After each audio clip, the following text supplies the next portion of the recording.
Hello and welcome to another installment of the Fancy Archon in his office, talking to you about 40k stuff. So, there was an FAQ released yesterday. Wow, what a storm that has taken the 40k community with.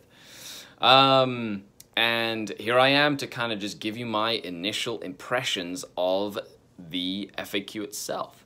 So I'm going to give you an idea from a Drukhari perspective as well as from like a general games perspective. So first, from a general games perspective, this FAQ has really changed fundamentally a lot of the ways that a lot of people played the game, and it has caused lots of waves. One of the main changes that affects the entire game is the rule of 3, which means that you can only use a data sheet in a codex or an index up to a maximum of 3 times in a 2,000 point army. In a 1,000 point army, it's 2 times, which means you can only take 3 land raiders, not 4. Not that you would take 4. You can only take 3 plague burst crawlers. You can only take 3 bloat drones. You can only take 3 ravagers. You can only take 3 predators. You can't take more than 3. Now, that means only 3 archons, succubuses as a Drukhari perspective, and it just cuts down on the crazy. You know, I don't know about you, but I've seen, lists with 9 hive tyrants flying around. I've seen lists with 8 plague burst crawlers, 9 units of obliterators. It's like 27 obliterators. It gets pretty crazy when people want it to get crazy.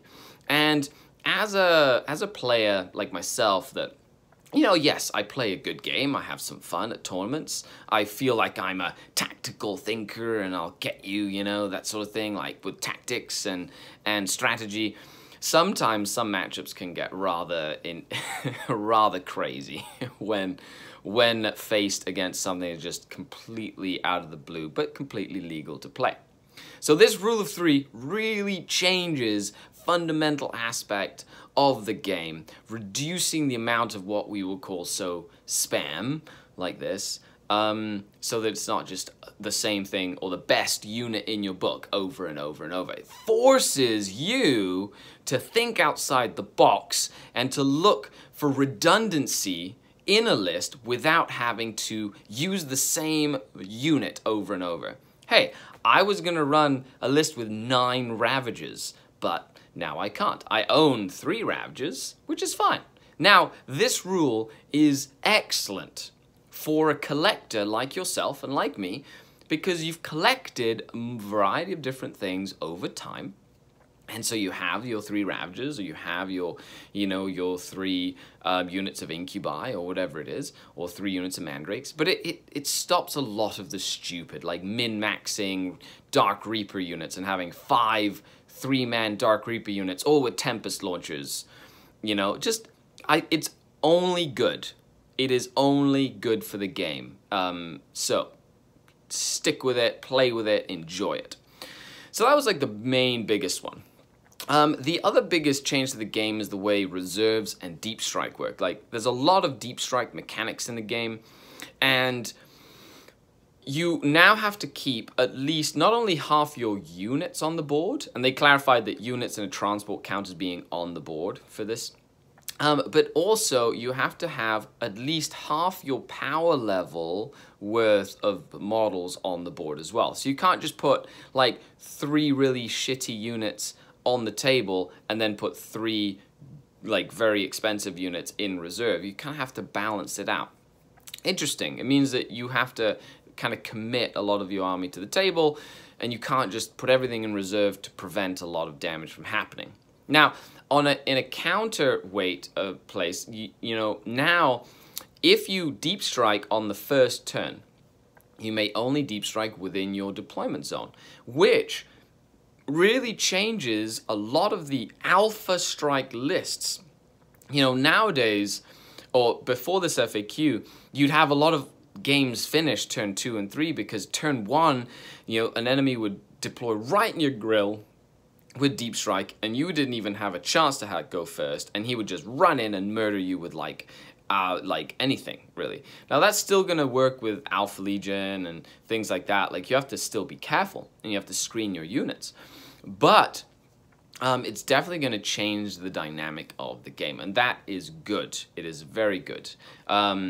It also means that it's going to be a lot more forgiving in the first couple of turns, so you don't just get alpha struck off the table. Now, this brings some power back up to shooting armies that can sit back and at least have one good turn of shooting and blasting you like an Imperial Guard gun line before you're in their face and kind of tie up all their tanks, for example.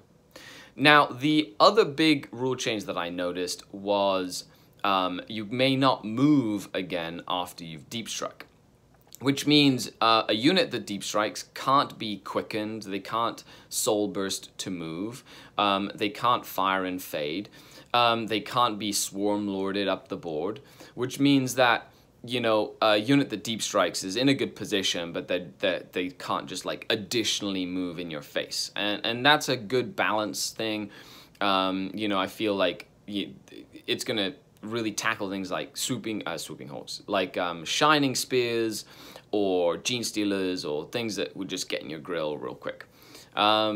So it's gonna take some time to adjust. This is shaking up the entire way that we play the game, and last but not least, the change to battalions going up to 5 command points and brigades going up to 12 command points. That is a huge increase, and I feel that a couple of battalions is going to be a great way to go. Means that we're also going to see a lot more use of stratagems, like the little stratagems that are worth 2 command points, things like that.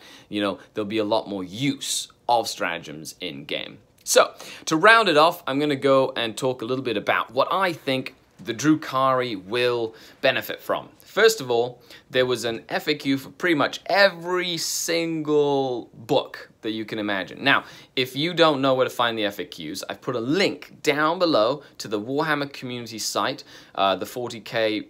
Go to the 40K page for FAQs, and essentially you can see all the FAQs and what date they were released. And the Drukhari already got their first FAQ, just clarifying a few things like Alliance of Agony can only be used once per game, which makes sense. 3 warlords, that's it, not 7 warlords or 9 warlords. You can also they gave Talos and Kronos the fly keyword. Now that is incredible. Now I'll be talking about that in some tactical videos, but that is awesome. You know, I played a game yesterday against Tyranids, and my Talos was surrounded by a big unit of Tyranids, and I didn't have fly yesterday morning, and then an hour later, all of a sudden, it had fly. So imagine if I could just flown out, you know, and now we can shoot, you know, give it a couple of liquefier guns or something, and you can shoot with, like, flamers and things. Oh my goodness, really fun. So I'm really excited about those changes. And that's it, really. Oh, and then one last thing. Shouldn't take this away. In the soup armies, you can only have detachments that share a keyword. So detachments can only be built with sharing a specific keyword. However, there's like Chaos, Imperium, like the more generic keywords cannot be used. Eldari cannot be used. So you can't have like a detachment of Drukhari with a Farseer, for example. You have to bring an additional detachment to add Azuriani units in, for example. Now, this is going to affect a lot of soup armies, but they've also modified it so you can bring like a detachment of assassins and a detachment of like just... You have to now spend essentially a detachment to bring in some of the soup elements, which will really help in the long run. It'll help bring a lot of the elements, you know, together. You can still run your crazy soups, but it's going to be harder. Now you have to spend detachments to bring in a variety of different things. They also had a whole range of point increases, like Gulliman going up in points. So make sure you read it, take a look. I want you to tell me which change you're the most excited about, which change you're gonna really kind of tie into the most, and which one you're so frustrated with that you just want to sell your entire army. After all, this is Skari, the Fancy Archon, your grateful host, signing off until next time. Skari, out.